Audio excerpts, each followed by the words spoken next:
오늘은 이제 복음의 언어를 사용하라 라는 말씀의 제목과 함께 골로새서 3장 1절로부터 17절의 말씀을 통해서 어떻게 하면 복음의 언어를 사용할 수 있는가, 그럼 복음의 언어를 사용하면 어떠한 결과가 나타나고 이루어지는가 하는 겁니다. 그리고 왜 우리가 복음의 언어를 사용해야 되는지를 살펴보고 알아보도록 하겠습니다. 우리가 이제 계속해서 우리가 2024년은 교회 표어가 생명과 거룩과 뭐예요? 섬김으로 행복한 교회라는 표어를 가지고 있습니다. 자, 그러면 행복한 교회가 되려면, 행복한 가정이 되려면, 행복한 사람이 되려면 언어를 잘 사용해야 됩니다. 그 가정의 언어가 무엇인지, 또 그 사람의 언어가 무엇인지, 또 그 교회의 공동체의 언어가 무엇인지에 따라서 그 공동체 안에 우리가 말하는 화목과 관용과 이해와 섬김과 그리스도의 사랑이 실현되어지는 행복한 공동체가 될 수가 있습니다. 그러지 않으면 우리가 아무리 고린도전서처럼 능력이 나타나고 하나님을 아는 지식이 풍성하고 수년을 예수 믿어도 일단 본인이 행복하지 않습니다. 자, 본인이 행복하려면 언어를 잘 사용해야 됩니다. 언어라고 하는 것은 그러면 뭐냐면, 여러분 오늘은 이제 제가 이렇게 요약하면서 할 텐데요. 자, 언어라고 하는 것은 사람과 사람 사이에 의사소통의 소통의 수단이 언어입니다. 언어는 말이라고 하는 언어도 수단도 있지만 때로는 글이라고 하는 수단도 있고, 때로는 우리가 상징적인 이미지들을 통해서, 때로는 신호를 통해서도 언어적인 수단으로 우리가 표현을 하고 의사소통을 할 수가 있습니다. 하나님께서도 인간과 우리의 관계 속에서 의사소통을 하십니다. 그게 뭐죠? 말입니다. 말. 그래서 성서를 보면 말이라고 하는 그 히브리어에는 아마르라고 하는 단어와 다바르라고 하는 단어가 있습니다. 그래서 이 아마르라고 하는 단어는 세이라는 단어에서 말하다 이런 뜻이에요. 소통하다 이런 뜻이에요. 주고받는다 이런 뜻이에요. 다바르라고 하는 것은 물론 그것도 소통의 수단이지만 이거는 선포입니다. 스피크. 그러니까 말하다, 선포하다, 던지다 그런 의미가 있어요. 이거는 곧 사건화된다는 뜻이에요. 일이 된다는 것, 무엇이 성취되어져서 만들어지는 일이 된다는 뜻입니다. 그래서 이 단어, 우리가 흔히 말하는 이제 성서에서 말하고 있는 이 언어를 우리가 복음의 언어다 이렇게 말합니다. 그래서 우리가 여기 이제 의미를 제가 살펴놨는데요. 복음이란, 그래서 마가복음이 이제 우리 공관복음에서 처음 기록된 그 복음서로 보고 있습니다. 그래서 거기 제일 먼저 1장 1절에 하나님의 아들 예수 그리스도의 복음의 시작이다 이렇게 시작을 합니다. 그래서 이 복음이라는 단어를 씁니다. 그러면 이 복음이라고 하는 것은 단어적인 의미로서는 기쁜 소식이다 이렇게 말하지만 누가는 이거를 큰 기쁜 소식이다 이렇게 말합니다. 그래서 하나님께서 들려주시는 하나님의 말씀, 하나님의 언어를 복음이다 이렇게 말합니다. 그러니까 이제 소식이죠, 소식. 자, 그리고 이제 여기 나오지만 성서의 그 사전적인 의미는 복음이란 무엇인가 하면 여기 두 번째 장인데요. 하나님께서 인간 구원을 위해서 예수 그리스도를 통해 주신 기쁨의 소식 곧 복된 소식을 가리키는 말로서 이 복음은 예수 그리스도에 관한 하나님의 약속이요 하나님의 구원하신 능력이며 새 언약으로서 복음의 내용은 그리스도의 십자가의 죽음으로 말미암은 죄 사함의 은총과 부활로 말미암은 영생을 얻게 되는 모든 것들을 복음이다 이렇게 정의를 하고 있습니다. 그러니까 저와 여러분은 어디 안에 들어있는가 하면 복음 안에 들어있음을 여러분 믿으시기 바랍니다. 여러분은 복음 안에 있어요. 자, 그리고 이 복음은 하나님의 아들 예수 그리스도인 것에 관한 그 예수 그리스도에 관한 것인 동시에, 즉 하나님의 말씀의 성취로 이루어진 예수 그리스도에 관한 모든 것들과 함께 동시에 예수 그리스도와 그의 가르침, 말씀과 그의 약속, 다시 이루어질 약속 모든 것이 그 복음의 복음이라 이렇게 할 수가 있습니다. 자, 그래서 그러면 언어라는 건 뭐냐는 거죠. 그래서 언어라고 하는 것은 앞서 말씀드렸듯이 인간과 인간의 의사, 자기 의사나 표현을 하기 위한 소통의 수단이고, 나아가서는 신과 사랑과의 관계 속에서 이루어질 의사소통의 수단이 이제 언어다라고 말씀을 드렸습니다. 그래서 여러분 이제 그 창세기 1장서부터 하나님의 언어가 발현이 됩니다. 하나님의 존재로부터 하나님의 언어가 발현이 되죠. 그래서 이제 이루어진 것이 모든 우주 만물의 피조물을 창조하셨고요. 그 다음에 이제 인간과의 대화가 시작이 되죠. 그것이 최초의 아담과 여러분 대화가 뭐죠? 너 이 에덴의 동산에 있는 나무 한가운데 있는 나무의 열매를 먹으면 어떻게 된다고요?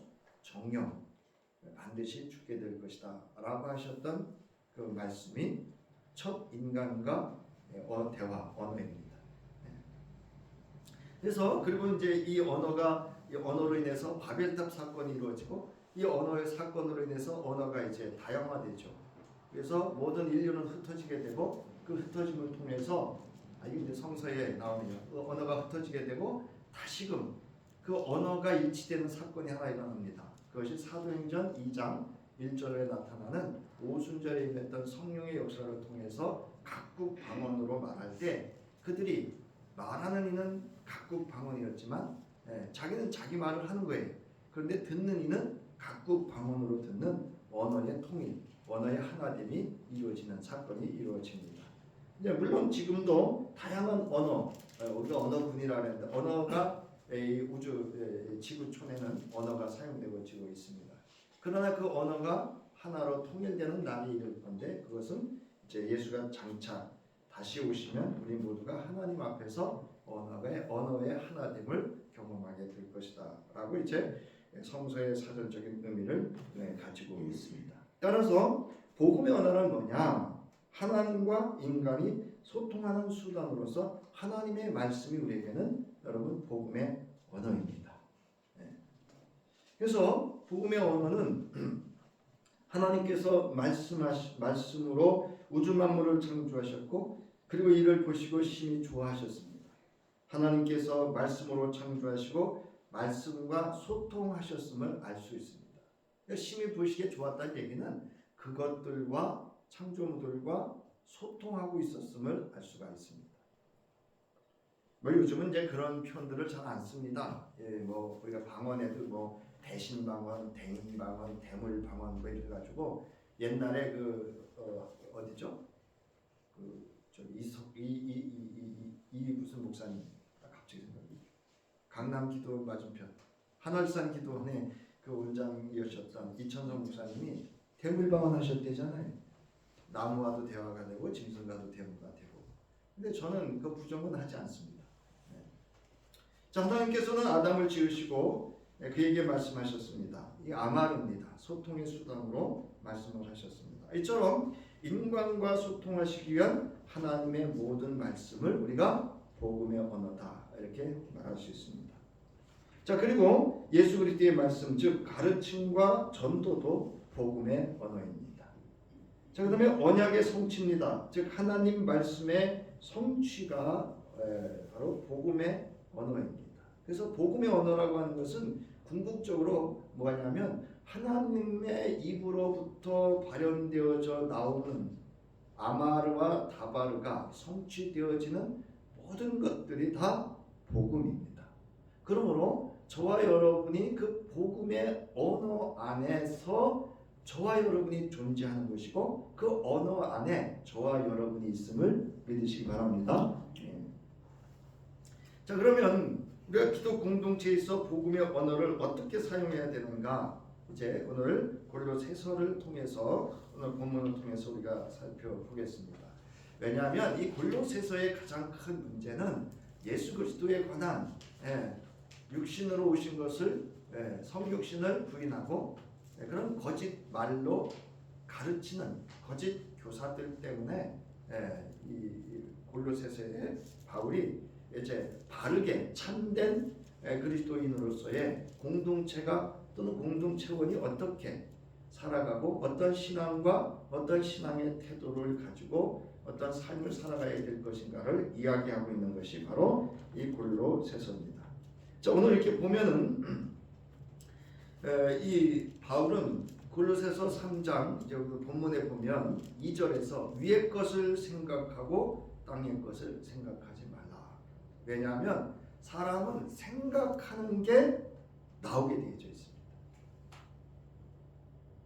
그 사람이 생각하고 있던 것이 입을 통해서 말로 나오기 때문에 그런 말씀을 이제 바울은 먼저 권면을 하고 있습니다.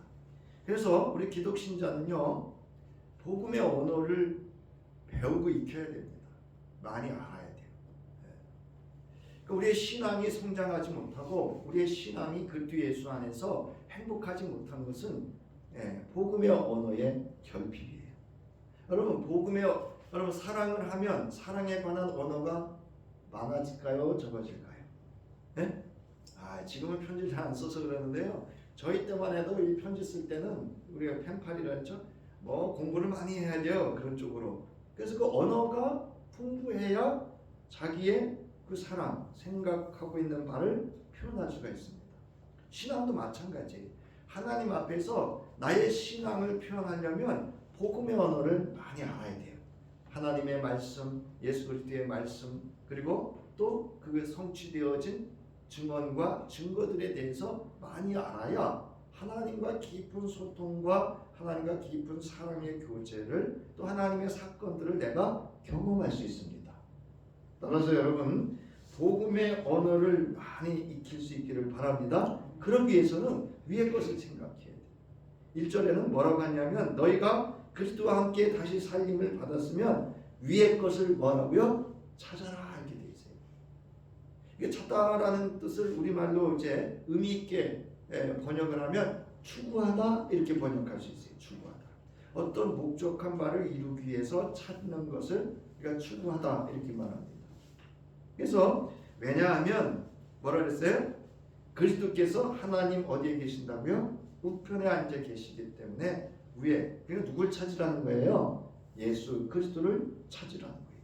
그러기 위해서 필요한 것이 뭐냐? 땅의 것을 생각하지 말고 위의 것을 생각하라.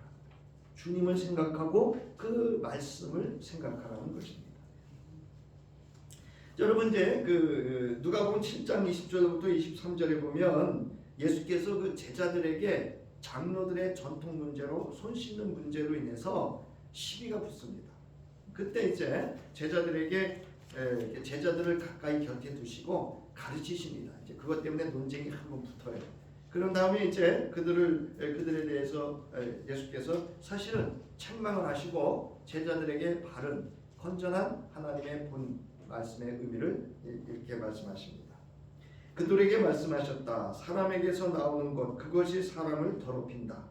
나쁜 생각은 사람의 마음에서 나오는데 곧 음행과 도둑질과 살인과 간음과 탐욕과 악의와 사기와 방탕과 악한 시선과 모독과 교만과 어리석음이다. 이런 악한 것이 모두 속에서 사람의 생각 속에서 나와서 사람을 더럽힌다. 그럼 여러분 좋은 생각도 어디서 나오는 거예요? 사람의 마음에서 생각에서 나온다. 근데 오늘 이 말씀이 바울도 본문에서 언급을 하고 있습니다. 그래서 나쁜 생각, 그러니까 그 생각이 나쁘면 우리가 말하는 세상의 것으로 생각을 하면 위의 것으로 생각지 아니하면 여기 나오죠. 음란과 부정과 사욕과 악한 정욕과 탐심. 그 다음에 여기 또 나옵니다. 분함과 노여움과 악의와 부끄러운 말들을 하게 된다라고 하는 겁니다. 자, 이처럼 말, 즉 언어는 그 사람의 생각으로부터 나옵니다. 즉 그 사람 안에 있는 것에서 나옵니다. 제가 가끔 이제 우리 목사님들하고 이야기를 할 때 제가 어떤 말을 이렇게 하면 이제 당신들은 미처 생각하지 못했던 이야기를 제가 가끔 합니다. 그때 어느 선배 목사님이 그런 이야기를 해요. 제가 이제 가끔 농담삼아 그런 이야기를 하거든요. 저는 가끔 생각보다 말이 빠르다 그런 얘기를 할 때가 있어요. 우리가 잘 아는 그 김창욱 그 교수도 그런 이야기를 하더라고요. 자기가 말해놓고 자기가 감탄을 해요. 예. 근데 여러분 그게 그 사람 생각 속에 없었던 것이 나올 수 있을까요? 아니면 있었던 것이 나올까요? 예? 그 사람 생각 속에 있었던 것이 그렇게 우리가 흔히 말하는 순발력 있는 어휘력으로 언어로 되어서 나오는 것입니다. 자, 그래서 그 사람만 즉 생각에 없는 것이 언어로 나올 수 없기 때문입니다. 흔히 언어는 그 사람의 인격 또는 그 사람이라고 합니다. 그것은 그의 생각에서 언어가 발현되어지기 때문입니다. 그러므로 복음의 언어를 사용하려면 본문에서 바울의 권면처럼 옛사람을 벗어버리고 위에 있는 것들을 추구하고 생각해야 합니다. 우리가 왜 성서를 읽는가 하면요, 여러분 뭐 내가 많은 지식을 얻으려고 하는 게 아니고 내 생각을 그 말씀을 읽으면서 내 생각을 말씀으로 채워가는 거예요. 그래서 여러분 말씀이 있어야 말씀이 나옵니다.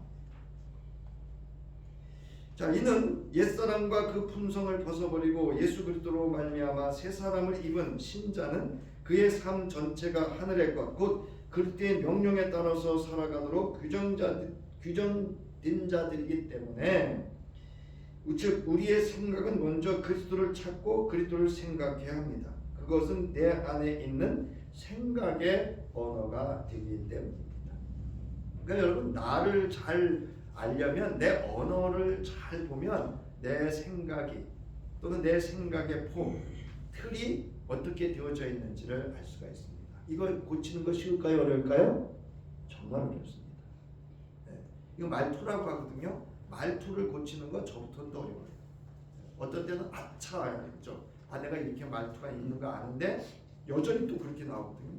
그게 상대방에게 상처가 되고 고통이 되고 아픔과 슬픔이 될 수 있기 때문에 그렇습니다. 자, 여기 이제 생각하다 2절에 있는 생각하다라고 하는 단어는 마음에 무엇을 두다 또는 의견을 가지다라는 뜻이에요. 그러니까 뭐 생각한다는 게 그냥 허망한 게 아니고요. 우리가 흔히 말하는 사고예요. 그거를 이렇게 되씹어 보는 거예요. 그게 생각입니다. 자, 그 다음에 추구하다는 건 앞서서 말씀을 드렸고요. 자, 바울은 생각에 대해서 이렇게 말하고 있습니다. 히브리서 2장 18절과 3장 1절에 그는 몸소 시험을 받아서 고난을 당하셨으므로 시험을 받는 사람들을 도우실 수 있습니다. 그러므로 하늘의 부르심을 함께 받은 거룩한 형제 자매 여러분, 우리가 고백하는 신앙의 사도요 대제사장이신 예수를 어떻게 생각하라고요? 깊이 생각하라는 거예요. 그러면 뭐 할 수 있다? 시험을 이길 수 있다는 거예요. 여러분 시험에 들었을 때 여러분 예수를 깊이 생각합니까? 내 생각을 깊이 생각합니까? 네? 내 생각을 깊이 생각하면 시험에 들어요. 그러니까 이제 모두 만족치 않고 이것도 탓하고 저것도 있게 되는 거예요. 그러나 예수를 깊이 생각하면 그 나의 생각이 누구의 생각으로? 예수 그리스도의 생각으로 전환이 이루어집니다. 바울은 지금 그것을 말씀하고 있는 겁니다. 그래서 히브리서 3장 1절에 깊이 예수를 깊이 생각하라고 하는 것은 어떤 목적에 전심을 돌리거나 몰두하다라는 거예요. 그러니까 신앙이라고 하는 건 뭐냐? 예수를 깊이 생각하는 겁니다. 우리가 예수를 깊이 생각하면 그렇게 말할 수 없고요. 그렇게 행동할 수 없어요. 근데 그렇게라는 건 궁극적으로 뭐냐면 자기 마음대로 자기 방식대로 아니면 세상 방식대로 세상 것들을 추구하며 산다는 그런 의미입니다. 자, 그러면서 또한 이제 로마서 12장 3절에는요 이렇게 얘기합니다. 나는 내가 받은 은혜를 힘입어서 여러분 각 사람에게 말합니다. 여러분은 스스로 마땅히 생각해야 하는 것 이상으로 생각하지 말고 하나님께서 각 사람에게 나누어 주신 믿음의 분량대로 분수에 맞게 지혜롭게 생각하세요. 여러분, 우리 믿음의 사람, 신앙의 사람, 그리스도인은 뭐냐면 여기 말씀대로 믿음의 분량으로 생각해야 돼요. 무슨 얘기인지 아셨죠? 받은 대로 그 믿음으로 받은 대로 생각을 해야 되는데 여기 말처럼 자기 생각을 해요. 그 이상을 생각합니다. 그래서 자기 해석이 들어가고 자기 주장이 들어가고 이제 그러면 불평과 불만이 앞서게 되는 것을 우리가 볼 수가 있습니다. 자, 그런데 여기서 지혜롭게 생각하라고 하는 것은 건전한 마음을 가지다. 우리가 이럴 때 있어요. 부부싸움을 하든지 또 누구와 이렇게 대화 속에 자기가 자기 모습을 이렇게 자기 모습이 이렇게 보여질 때가 있어요. 그때 아차 이거 말하면 안 되지, 이렇게 하면 안 되지, 이거 그 의미입니다. 이게 지혜롭게 생각하라. 왜냐하면 내가 무슨 말을 할 때 내가 무슨 말을 하고 있는지 내가 이렇게 자신의 말을 볼 수 있어야 돼요. 들을 수 있어야 돼요. 그게 지혜롭게 말하는 것입니다. 자, 이처럼 그리스도인은 예수 그리스도를 깊이 생각해야 됩니다. 그리고 예수 그리스도다운 언어를 사용해야 돼요. 그러니까 예수 그리스도를 믿는 그리스도인다운 언어를 사용해야 합니다. 즉 말을 해야 합니다. 말은 곧 그 사람을 행동하게 하고 삶이 되게 하기 때문입니다. 그러므로 복음의 언어를 사용하는 데 있어 그 언어의 근원이 되는 생각이 예수 그리스도를 깊이 생각하는 데서부터 발현되어야 됩니다. 즉 예수 그리스도라면 어떻게 말씀하실까? 이 상황에서 바울은 그러므로 본문 2절에서 여러분은 땅에 있는 것들을 생각하지 말고 위에 있는 것들을 생각하십시오라고 권면을 합니다. 자, 위에 있는 것들을 생각하는 것은 거기에는 그리스도께서 하나님 오른쪽에 앉아 계시고 또한 하나님의 진노가 되기 때문이다, 이렇게 말하고 있어요. 그 6절 보세요. 이것들로 말미암아 하나님의 진노가 임한다, 이렇게 말씀하고 있습니다. 자, 우리가 이제 그러면 복음의 언어를 사용하기 위해서는 땅의 생각을 버리고 부끄러운 말을 버려야 합니다. 자, 여기는 이제 땅의 생각을 버리고 이렇게 되어 있는데 원어에는 땅의 생각을 원래는 죽이다 이렇게 되어 있어요. 자, 그러면 부끄러운 말을 버리라 이렇게 말하고 있습니다. 자, 먼저 땅에 있는 지체를 죽이라고 합니다. 3절과 5절에 보면 땅에 있는 지체란 몸의 일부를 의미하는 것으로서 이것을 죽이라는 거예요. 우리가 아무리 신앙생활을 해도 끊임없이 우리의 육신은 뭐예요? 육신의 생각을 하고 육신이 필요한 것을 추구하기 때문에 그렇습니다. 그러니까 여러분 이거를 부인하면 안 돼요. 인정해야 돼요. 그래서 신앙은 궁극적으로 어디까지 하고 그 신앙을 말하고 있는가 하면 여러분 아침에 식사하실 때 행복하셨어요? 그 밥 먹는 것도 행복하게 먹으라는 거예요. 그래서 감사함으로 버리면 버릴 것이 없다. 왜? 거룩한 식탁이 되기 때문에. 그래서 주님과 함께하는 식탁이 되어져야 돼요. 그래서 행복한 식탁이 되어져야 된다는 거예요. 잠자는 것도 행복해야 되고 우리가 자녀를 낳는 것도 행복해야 되고 모든 삶을 그리스도 예수 안에서 행복하게 살기를 바라는 것이 예수 그리스도가 이 땅에서 저와 여러분을 구원하신 줄 여러분 믿으시기 바랍니다. 자, 과거에 이미 죽은 옛 죄악의 습성이 현재에 영향을 미치는 순간 과감히 도려내고 없애야 된다는 거예요. 그러면 이건 뭐냐? 바로 생각을 할 줄 알아야 돼요. 위의 것을 생각한다는 얘기는 위의 것으로 본다는 뜻이에요. 우리는 자기 생각으로 자기를 보거든요. 근데 위의 것으로 자기 생각과 자기를 표현해내는 언어를 볼 수 있어야 합니다. 그래서 버려야 할 땅에 있는 지체의 일이라고 하는 건 뭐냐면 거기 나와 있죠. 음란, 부정, 사욕, 그 다음에 악한 정욕, 그 다음에 탐심이라고 합니다. 그래서 탐심은 뭐라고 이야기하겠죠? 우상숭배다 이렇게 말합니다. 이 우상숭배라고 하는 것은 뭐냐면 궁극적으로는 하나님 없다 그 뜻이에요.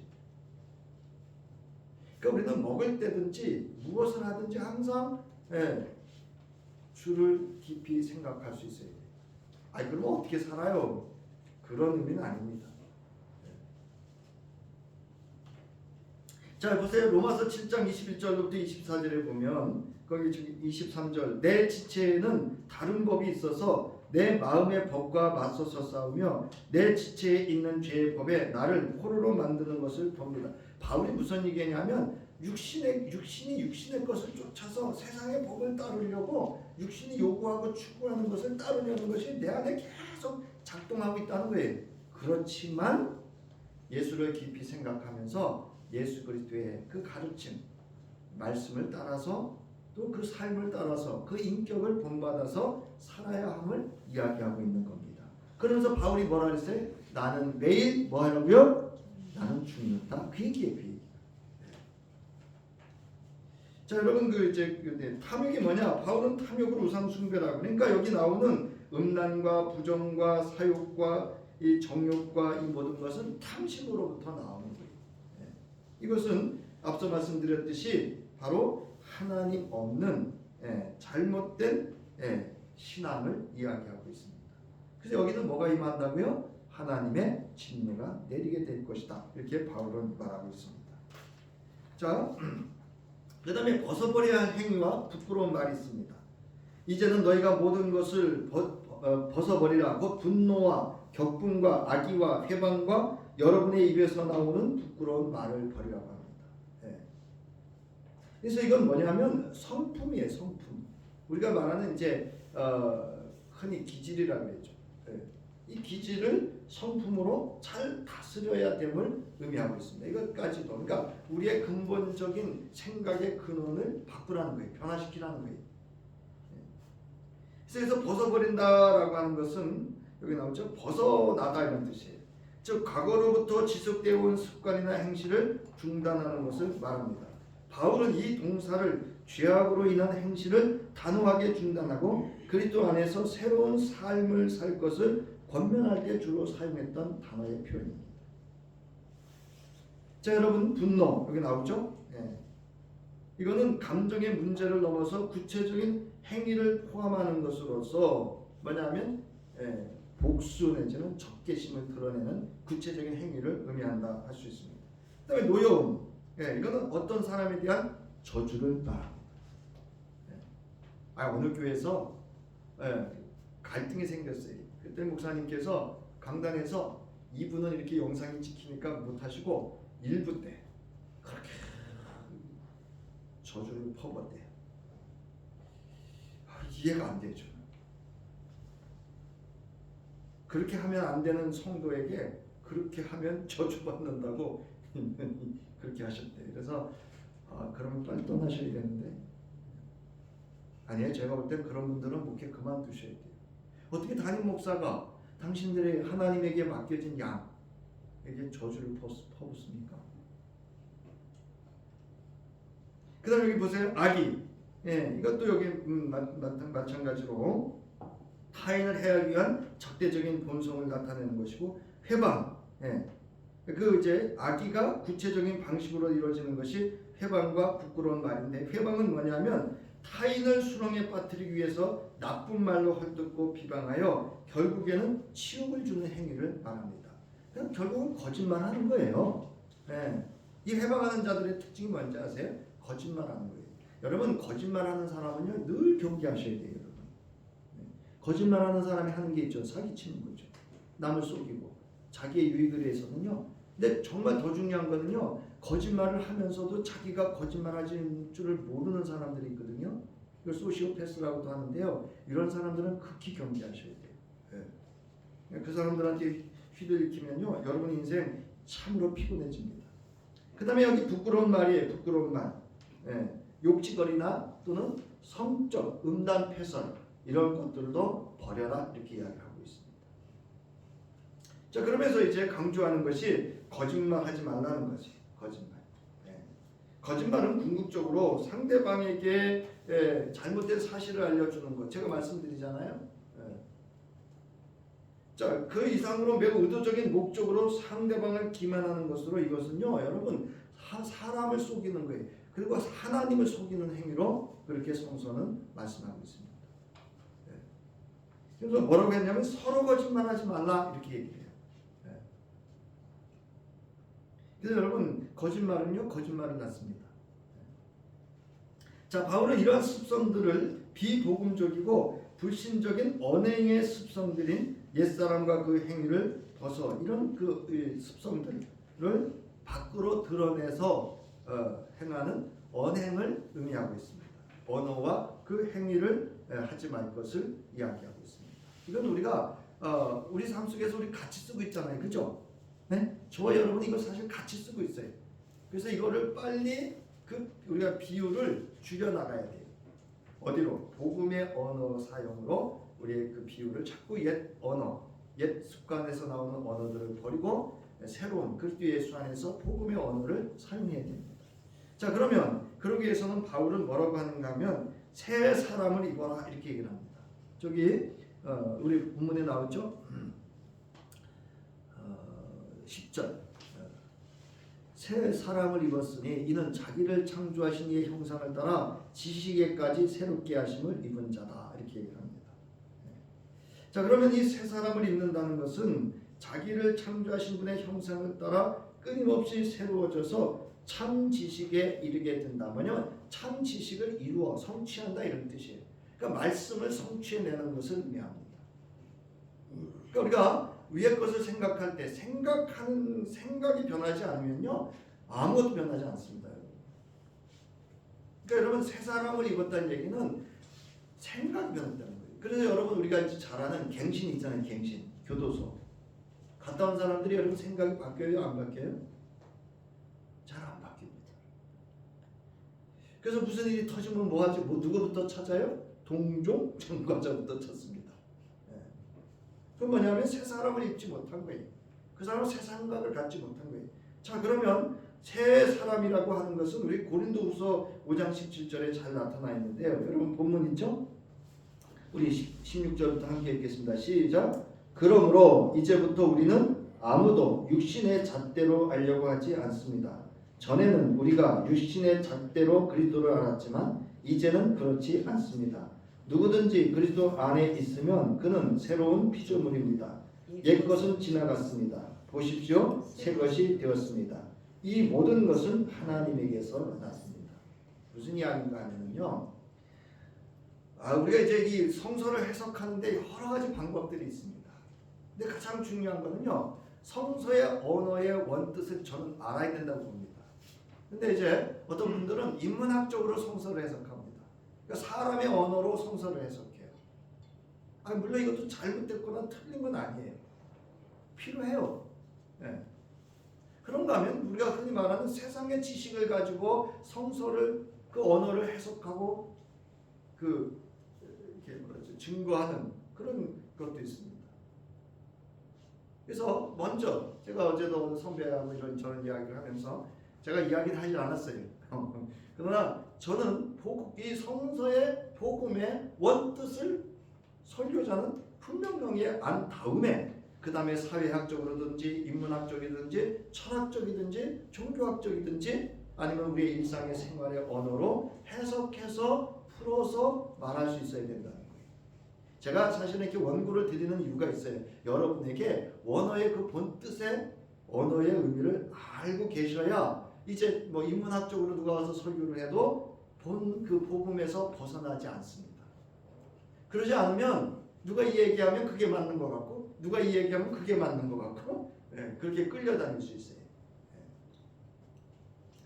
자, 여기 문제입니다. 새 사람을 입었다는 것은 구속함을 입은 성도는 이제 완전히 과거와 절연되어 모든 것이 새롭게 되었음을 뜻합니다. 뭐냐면 우리는 예수로 생각하고 예수로 보고 예수로 듣고 예수로 말하는 것을 의미합니다. 왜냐하면 여기 나와 있잖아요. 3절에 이는 너희가 죽었다는 거예요. 너희 생명이 그리스도와 함께 하나님 안에서 감춰져 있다는 거예요. 내 생명이 예수의 생명으로 존재하기 때문에 나는 예수로 생각하고 예수로 말하고 예수로 행동할 수 있어야 된다. 이제 이거를 위해서 저와 여러분이 이제 부단하게 자기 연단, 거룩함을 내 몸에 익혀야 되는 겁니다. 그래서 우리가 뭐 목사이든 장로이든 권사이든 집사이든 누구든지 그러하지 못할 때는 비판하고 비난할 것이 아니라 반면 교사를 삼아야 돼요. 목사님도 저게 안 되는구나, 장로님도 저게 안 되는구나. 그러면 나는 그러면서 나한테도 저 모습이 있네. 그러면 나는 어떻게 해야 될까요? 예수의 생각으로 생각하고 예수의 말씀대로 말해야 되고 예수의 삶대로 살아가려고 해야 되는 겁니다. 그게 그리스도인입니다. 자, 그러기 위해서 오늘 두 가지 이야기할 텐데요. 먼저 그리스도의 말씀으로 풍성하게 하라 그랬어요. 사실은 이 말씀은 어떤 거를 바울이 이야기하고 있냐면요, 여기 15절에 보면 이렇게 되어 있어요. 너희는 또한 감사하는 자가 되라는 거예요. 존재가 되라는 거예요. 그러려면 그리스도의 말씀이 너희 속에 풍성하게 하는 거예요. 네. 여러분 감사하는 자가 될 때 복음의 언어를 사용할 수 있어요. 여러분 불평하는 사람이 어떻게 복음의 언어를 사용할 수 있겠어요? 맞죠? 네. 그래서 복음의 언어, 감사하는 자, 복음의 언어를 사용하려면 그리스도의 말씀으로 풍성하게 해야 된다는 겁니다. 자, 바울은 그리스도의 말씀은 복음이다 그랬어요. 그러므로 그리스도에 관한 말씀, 즉 복음이 내 마음, 내 생각과 삶의 전체에 풍성히 살아있도록 해야 합니다. 여기 거하다라는 것은요, 내재하다, 산다 이런 뜻이에요. 말씀이 내 안에 살게 해야 되는 거예요. 그 다음에 풍성하다라고 하는 것은 아주 더할 나위 없이 풍부하게라는 의미로서 부족함이 없이 흘러 넘치는 모습을 보여야 된다는 거예요. 내 안에 말씀이 없으니까 자꾸 여러분 강박해지는 거예요. 저도 그래요. 제가 말씀드리잖아요. 제 아내가 늘 하는 이야기가 있어요. 제가 성서 읽고 성서 연구하고 기도하면 변했다 그래요. 근데 제가 그 생활이 소홀해지잖아요. 그럼 저도 모르게 예민해지고요, 날카로워지고요. 자, 그리고 그리스도 새 사람을 입은 그리스도인이란 무슨 말을 하든지 예수의 이름으로 하고 그의 이름을 힘입어 하나님께 감사합니다라고 합니다. 새 사람을 입은 그리스도인은 이처럼 그리스도의 말씀이 풍성히 거하여 그를 힘입어 복음의 언어를 사용하는 자를 말합니다. 자, 그 다음에 마지막으로 성령으로 충만하는 거예요. 오늘 이제 본문은 읽지 않았습니다만 여러분 사도행전 2장 1절에 보면 오순절이 되어서 예수의 제자들이 제자와 여인들이 모두 한 곳에 모여 있습니다. 자, 그럴 때 그때 갑자기 하늘에서 세찬 바람이 그 공간 그들이 모여 있는 안에 가득히 찹니다. 그리고 이제 불의 혀같이 세찬 바람과 함께 불길이 솟아오르는데 마치 혓바닥처럼 갈라지는 것 같은 혀들이 그들에게 나타나서 그들의 뭐를 변화시켰냐면 언어를 변화시켰습니다. 자, 그러니까 여러분 내가 그리스도인인지 내가 신자인지 아닌지는 뭐를 보면 알 수 있냐면요, 내 언어를 보면 알 수 있어요. 이제 아셨죠? 내가 지금 믿음이 충만한지 믿음이 없는지는 내가 사용하고 있는 언어를 보면 알아요. 자, 그러면 성령이 시키는 대로 했다 그랬어요. 그러므로 여러분 우리가 성령의 충만함으로 있으면 성령이 뭐라고 했어요? 보혜사 성령이 예수께서 뭐라고 말씀하셨냐면 너희를 가르칠 것이고 너희를 생각나게 하신다 그랬어요. 너희로 하여금 그 말씀이 생각나게 하신다는 얘기는 말하게 한다는 뜻입니다.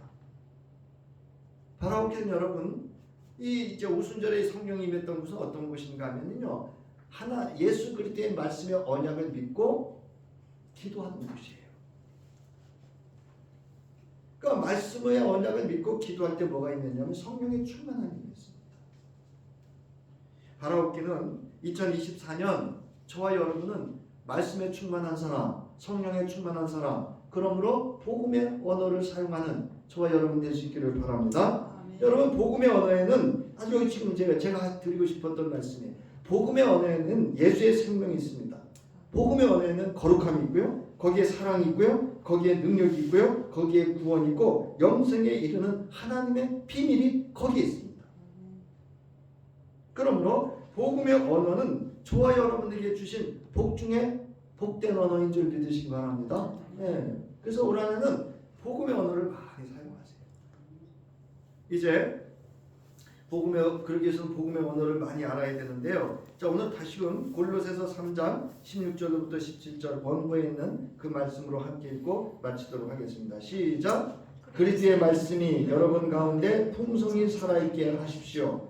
온갖 지혜로 서로 가르치고 권고하십시오. 감사한 마음으로 시와 찬미와 신령한 노래로 여러분의 하나님께 마음을 다하여 찬양하십시오. 그리고 말이든 행동이든 무엇을 하든지 모든 것을 주 예수의 이름으로 하고 그분에게서 힘을 얻어 하나님 아버지께 감사를 드리십시오.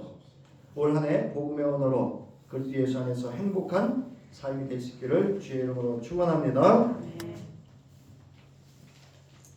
지금은 말씀이 육신이 되어 우리를 모든 죄악에서 구원하시고 하나님의 영원한 생명에 참여하게 하시기 위하여 우리 한가운데 거하여 주신 우리 주 예수 그리스도의 구속의 은혜와 말씀으로 세상을 창조하시고 말씀으로 언약하셔서 그 말씀을 따르는 자에게는 하나님의 구원의 비밀을 보여주시고 그 사랑과 모든 은혜와 하늘의 모든 신령한 복을 누릴 수 있도록 우리와 영원히 함께 해주시는 하나님의 무한하신 자비로우심과 이제 복음의 언어를 사용할 때에 우리에게 스승이 되어주셔서 생각나게 하시고 가르치시고 그 언어에 생명이 있게 하시고 능력이 있게 하시고 또 복이 되게 하실 성령의 감동감화 역사 함께 하심이 이제로부터 영원히 저희 위에와 또 저희의 언어와 삶 속에 함께 하시기를 간절히 축원하옵나이다. 아멘.